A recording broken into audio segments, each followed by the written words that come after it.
Kuya. CJ. Me that's wo. Ene fiala. Fiala so de emuede. Na wotwi nsem bebre NSC. Eso asedana na ye de be matwe dia mponsi. Efise ensem ni bi wo honom na ote a wasomya wo che batabi die.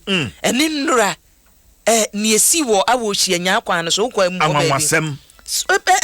Anwanwasem twe bia ka no afro akodina. So chese wotwe ho a ka baako afratena baako so moto sa asase gokoba na ade aseda matwedi ampon abushia de wonkrata naposo bre na adru soyi na ene ye de daily statement na be hyase de wonkrata yi ensem abode ababi efa Ghana ba panin Rebecca Kufuado sabre campaign no wo mu dendendendendendende wo yo campaign e di amaniku na the wonkrata yi say first lady say Ghana for some mobeto aba no a won pese woni pakro beka se nikunu bia baby a wo firi nti na wo to aba no ama no ana se bia nikunu na ne ho ye no wo fe enti na wo to aba no de ama no wo se wo to aba no adwuma nikunu betena so wayo no wo de ehweso na to aba no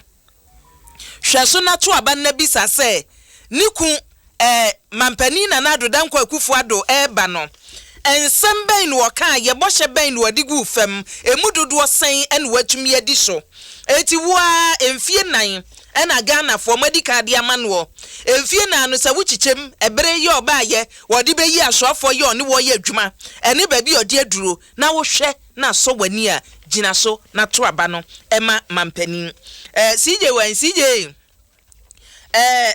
what first lady asemo a working no who say wonum kunu ti so very active was it Ghana for nhwe ni kunu record so no monto aba ma no na no mo ye interview no a mo bisa mampani dada se ne yire wen no se ne yire wen oso ho na wo ye adwuma from the was he say amanfo adi tragu no so nti won pese wo be yi na nim bie wo hu sa yeah na ensem bi amanfo bi akeka afa no ho nti Ozi zembi amanfo akeka afa no ho abra no wo mo aban mu no etina ese de buafu ana se wonye campaign debi enye se ne buafu wo ye adwuma James Chase wo ye adwuma wo ye adwuma on the foundation wo se sane tie o asem a meme ne wo kan no emfansa mfa hwene so because ye koye nim e wasem anything se wonum kunu ba bedi ade a se wo hwɛ mrakuni na enkyere ne first lady e wasa wo ye wa abra wukunu ti so but ya sign role bi ma wo mo e mo mo ye enu e we foundation efiri na kwadu Ajima Rolling so 31st mampani dada akofo ba ye ne yire sa abra maternal health won su di mu akotene ena efiri ho no mo ena nadu mampani a wanya ne ba bi kuro ono ne ye no na ne yire no sa abra no ona say ya hyede hu no yie bebre ye wo me foundation fo ba tin so no kra benya bi no wo bi wono ne de no wo chebu so se ono ase no wo kira de eti wo de nani hwe ho kakra na second lady so support no sa bre ye maame emisa afa won so no di akire na ye maame Lordina ba yesu ye hu ni oyeye eti yesei senko opposition no se ye no ano wo ka hu bi di edi so ani edi na yesei no amampani dada se wa take backstage ana se de yen wo se wa take den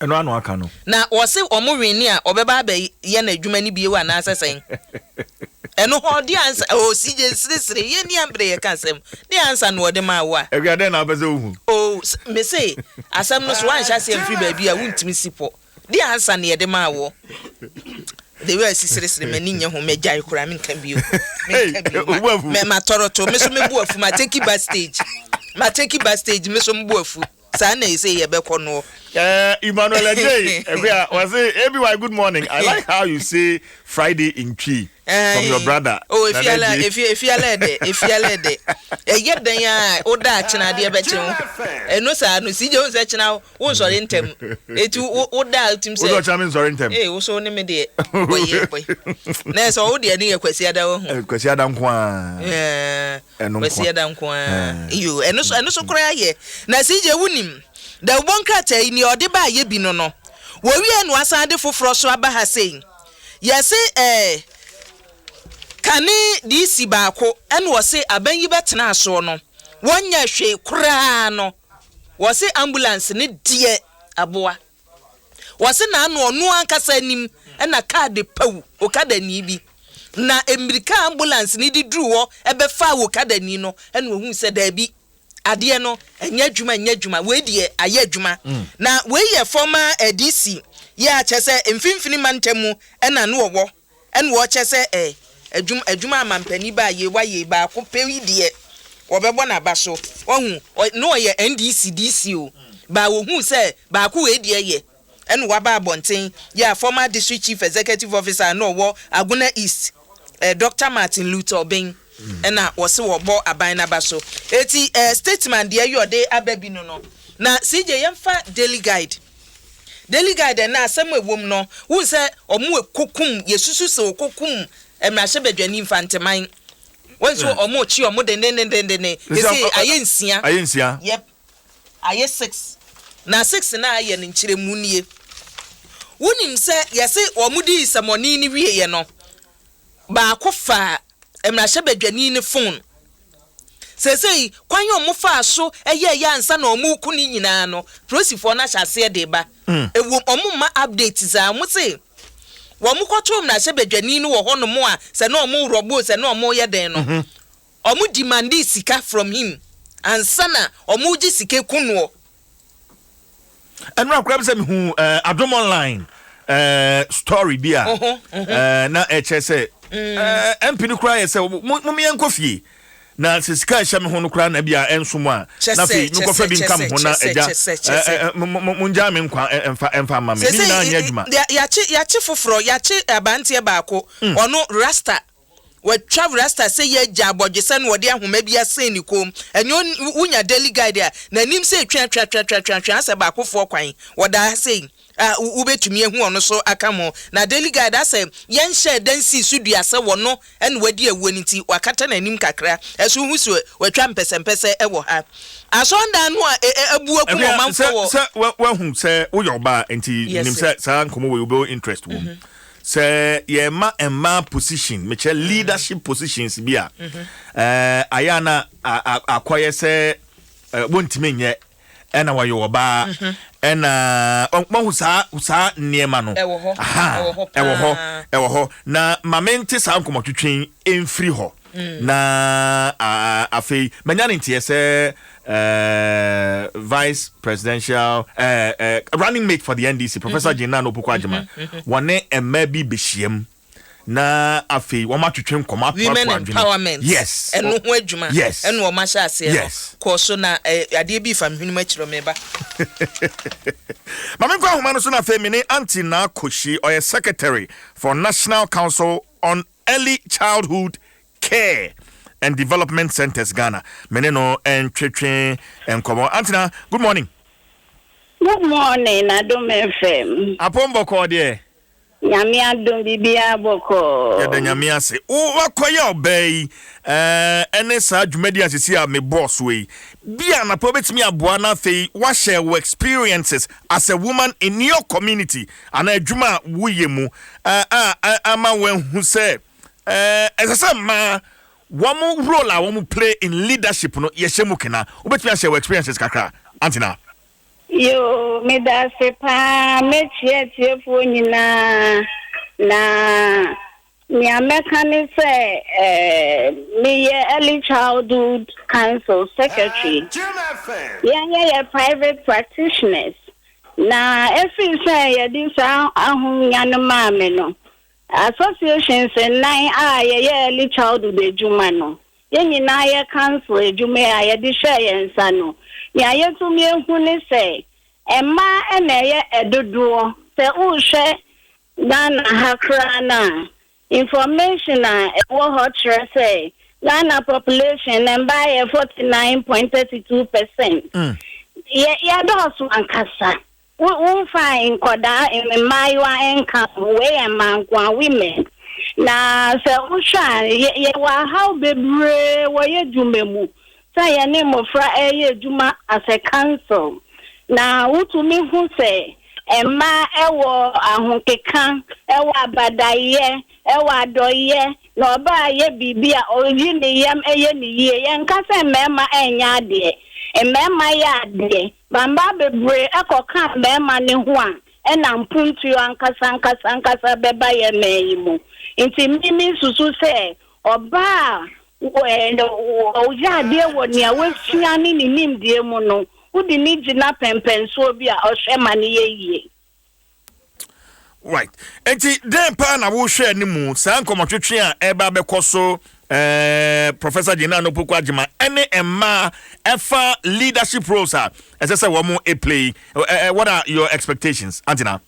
You me that say me hwe kwan say ewie engagement where yeah, manu, yeah, mother of many nations. Na Dr. Kweju Africa, so utiti oba, awatiti memuni na. Inti yeah, ba engagement. Ni aya shokwa ni say oba, here say dia. Obe ya political na bibi ya neutral. Early childhood council ya ni abaye juma ya ni obi aye juma. Tini aya shakwane se why oba we dum pempen so kesie bi wo Ghana ani wiase afane nyina no. Obe boa ma ya organizer no.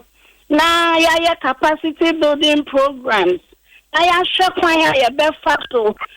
Ma ekuokwa onwene nkwada ye juma ya zero 80% no inti anka ye teachers ni ade ni nyina ye be build capacity if you say of empowering women na enye say o kan wa no keke but place systems that will help support women because oba hu to no anabo flash aye de amaye inti ye hwe kwan say bibi papa be fi mu aba ama emma nyina titiro emma ewo early childhood mu Antina ni amidi be choto me ma wonye pesem nkumnya me ma wakwanya na fe wato nsafre emma na wo nyina wo de omho abehye saa enkomotwetwen yi emuse na be yo mo so ombetime nya ho emfa so Antina yo me da say so we Ghana hello Pato jina ye kakra ma me o line mu ye twetwetwe kakra yo mpacho ye yo me da say obu ye Ghana ba a wu tie mi anope yi a ni ameka ne se emma ejuma wo ho e wo se ye nti wuti menka na we ni die se ye ma wo se ye dum pempen so esin ni ayedu sesi anu dia brana beka ye ho professor oye engagement with women enya politics enya bibia about national development and women agenda fa hu shemu kakra betumi aye wo baby a wo no na boa bamba no na yemfa ya boso mbom na yempia mba nko yenim sani ebe ya enko ye se emema ne etu mrika omu beko akodu finishing line omu chomu echi na mba afe na ye wiawia debi nyama bebre akoso amamba ye pemo inti mo na ye no Broni beka say all hands on deck baby awobia enya political fa hu shem sani ebe ya emma eba ma ye hu so yeah, in the next 5-10 years, we be first female president. Now, I started with Oba as vice. Oba ejina si Oba yewe no yam push the women's agenda. Na yam wan be manu na Ghana entumpu ewa afene biemu broni beka say holistic development that involves empowered women. Yes. And na meka. Me da si Antina ma yemfe NC ya betwetwe nkomo ebio. Antina Koshi is the secretary for National Council on Early Childhood Care and Development Centers Ghana. And I mean no atwetwe nkomo no. Mekuya See, yanko ya ni mo ho. Yedi si ano no yanko ya ni libre. Ma me fa Daily Post ento aso e. Mampani dada John Dramani Mahama se nyame ya na dom no obedi ade a galamsefo a yachi wagumo nyina obema omo amnesty. Oso obema omo amnesty. Efise wo hwe kwan a ye fa so ejai Aisha Juan. Ye jai Aisha Juan. Na Ghana dehye ya bo onumu ene o mayi ye wodea. Na adodode hye asase mu. Wo se me kwa akotu bi edi. Ni ya chiri nipa no de na kwa akotu mu a wo se ade we de ntwaso mu. Eti so oba ni edika ne obeye no no. Won ka se wo ja prison fo nyina wo. Wo a enam galamse so a yedu tum bia no you come home. Wo be san ba fie. Promise no ba ko. We any manifesto so odi aka. What ye Minister of Communication ene no wo fie ha enka. Ehwania. Jataba Minister of Education no. Boy. Jataba. Na sample for eji. Na Jataba kukuduro no mini ba bi odi firo. Me de na do bebo pu. Me de bebo pu. Goma chirabosom kura enka we chirabosom se what no nyom no se Ghana nya obi adea. Ghana nya ndisi de nya MPP de nya obi adea obi adea bi obi a wo chefa. Yento abani nwesi je ni atensem. Ehia ma me no asena me nchia Professor Justice Nyema Baule. Professor Baule, me elder no. Oh, Saon. I'm elder no. Pentecost. I had a wonderful session with him yesterday. He's a brilliant. And Michiani P. Oye Dean, University of Ghana Business School. And meneno I want the office. You train come up pa. Any ubeshia bebre because me kakra mehu no ho. Who say kane no kra no ba yene no oba radio so be ye programs we you na ordina join to hono mo a but they say your man Dean nti yes I say o makrepo no nti Professor Baule, good morning. Good morning to you. It was a pleasure meeting you yesterday. CJ okay ibaguro ni guy abrantem no aba ogina wachi o say happy birthday nkoma Samuel Shrabesia mensa. More grace and God blessing from Ayua 05. Hey, bravo. Elias Beguro Brafo. Beguro Brafo. No one am there to honor. No matter you.